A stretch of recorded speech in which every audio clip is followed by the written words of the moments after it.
Rae. And I'm Meg. And we are Wait a minute. Rae Mag? Am I Meg? Rae Mag? Is this real life? I don't know. This is so weird.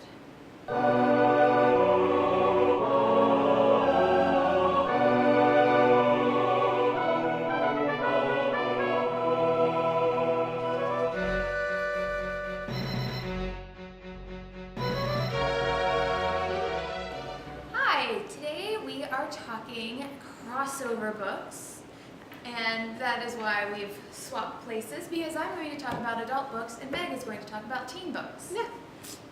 But when she's talking about teen books, they're books that are great for adults, and when I'm talking about adult books, they're books that are great for teens. Do you got that? There'll be a quiz later. Okay, so I'm going to go ahead and get started because we always start with the adult books. Yes, we do. Yay, I go first. Woo! So I've got a whole mix of stuff that I think teens will like. Some of them you may have heard before because, well, we both love a lot of these books. So one that we've already talked about is Jonathan Strange and Mr. Norrell by Susanna Clark. They're coming out with a mini-series. They are, it's so exciting. Okay, it's a BBC One miniseries, which means it's taking Even place in England. And if we're lucky, fingers crossed, BBC America will at one point get it. Anyway, this is an epic novel. It's beefy. It's gonna take you some time, but if you're into fantasy, if you're into magic, if you're into history, this book is really great. This is for my geeky readers. You know who you are. I'm among you. Yes. This we book both is a are. lot of fun. So this would probably be more of a literary fiction title, and for another literary fiction title we have Never Let Me Go, okay, I'm going to try to pronounce his name, by Kazuo Ishiguro. Ishiguro? Okay. Sorry, author guy, if I butcher that. So this story takes, the reason why I recommend this for teens is that the protagonists are students, and they go to the school, they learn stuff at the school that most normal kids learn, but there's just something a little different about this school, and there's something a little bit different about what these teens, what their future is going to look like. It's really hard to talk about this book without giving anything away because it's kind of a big deal what's happening here. But I would recommend this for anyone who's really into the dystopian. It's not so much post-apocalyptic. It's more. Some people have decided this is the way the world should be, and we kind of get a glimpse of what that perfect world looks like when it's really not that perfect. Just an altered society. It is an altered society. So the story, it feels very contemporary, but at the same time, it does have a little bit of a dark undertone, and there's a lot to learn from this one. It's a Man Booker Prize finalist, and if you really like those deep kind of dig-in reads, this is one of them. Then we're going to move on to something lighter.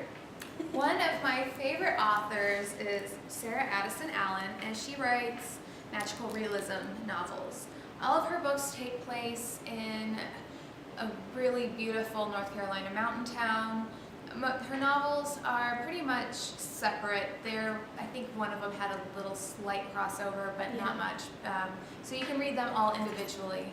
They're so good.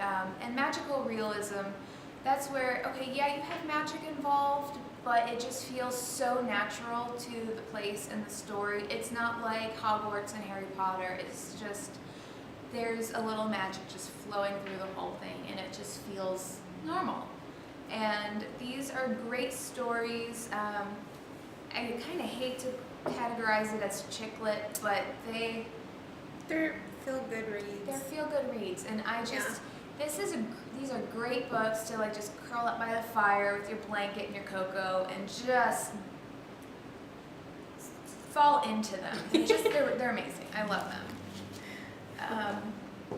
And then Jasperfforde, who we've talked about time and again. And there's a reason, because he's amazing. He's so So we've got the Thursday Next series. This is one of the books in the series, Lost in a Good Book. You get to dive into these books with the main character. What reader today doesn't wish they could jump in to their favorite book? I do. I do. Every time I read a book. So it's magical. Mm-hmm. Highly recommend it. It's a lot of fun. Jasperfforde is one of the most creative and clever and witty writers I've ever read. And they're based in the 80s. they are based in the 80s, which I adore. Which is awesome. The Thursday Next series is anyone who has like a taste for classic literature. You don't have to, but there's a lot of classic literature references in the book. For anyone who thinks that classic literature is maybe a little bit too much for them, which I don't blame you, there is the Jack Sprat Investigates series, and this is the nursery crimes. So if classics are a little too much, nursery rhymes. There's a mystery.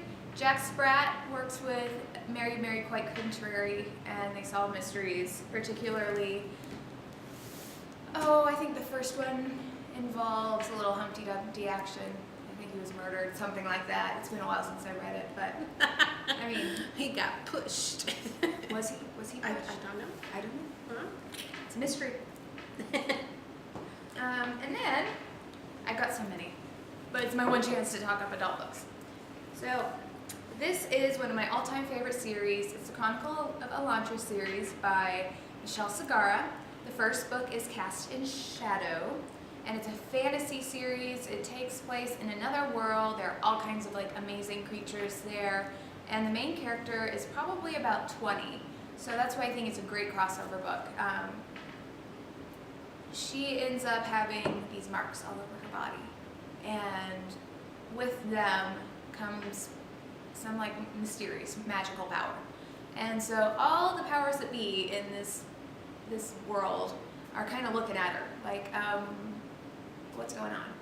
And she's just this girl from like a really poor community, and she's kind of worked her way up to a police type job, and she ends up saving the world a lot. It's great. So I highly recommend this. And then I also talked briefly in another episode about Jim Butcher, and this is the Dresden Files. The first book here is Stormfront. So he's a PI, private investigator, but he's the guy they call when the basic forensics and police work just won't do because, magic's involved. So he's a wizard who investigates crime and sometimes gets a little bit too close for comfort. Finally, I promise this last one. For our nonfiction lovers, this book is so cool. It's called The Forger's Spell, a true story of Vermeer, Nazis, and the greatest art hoax of the 20th century. So it's all about art forgery, and this gentleman who forged these artworks, and according to the book, he didn't even do it that well, but for some reason, everyone bought the fact that these were the original works. And not only did he hoax like the world, but he also ended up swindling like the second in command of like the Nazi regime. So it's kind of like, haha. So this is a really interesting book. If you're interested in history, if you're interested in like art and some of the intricacies of art forgery. It kind of sounds weird, me promoting, hey, art forgery, learn how to do it. Yeah.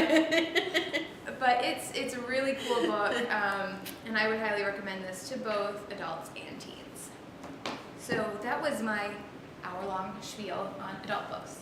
Nice.